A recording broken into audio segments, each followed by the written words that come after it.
আসসালামু আলাইকুম ওরহমতুল্লাহি ওবরাকাত। সম্মানিত দিনী ভাইরা, বহুদিন পর আপনাদের সম্মুখে প্রতিষ্ঠানের ভিডিও নিয়ে আসা। আপনারা কেমন আছেন?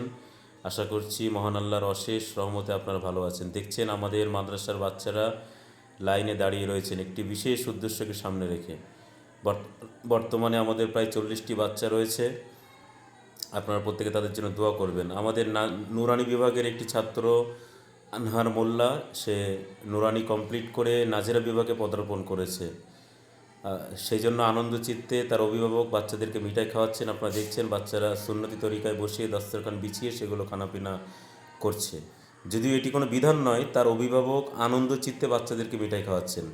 আপনারা প্রত্যেকে দোয়া করবেন যাতে বাচ্চাটি, অর্থাৎ আমাদের প্রিয় ছাত্র আনহার মোল্লা, সে অতি দ্রুত নাজেরা বিভাগ কমপ্লিট করে হিফজ বিভাগে পদার্পণ করতে পারে।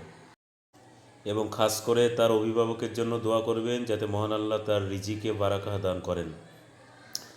আমাদের ছাত্রদের জন্য দোয়া করবেন যাতে তারা যোগ্য, বিজ্ঞ, জ্ঞানী, আলেম ও হাফেজ হতে পারে এবং দেশ ও জাতির কল্যাণে তারা নিয়োজিত থাকতে পারে। পরিশেষে আমাদের প্রতিষ্ঠানের জন্য খাস করে দোয়া করবেন। আসসালামু আলাইকুম সম্মানিত দর্শক মণ্ডলী, আপনারা সবাই আমার জন্য দোয়া করবেন, আমি যেন অতি দ্রুত হিফজ কমপ্লিট করতে পারি।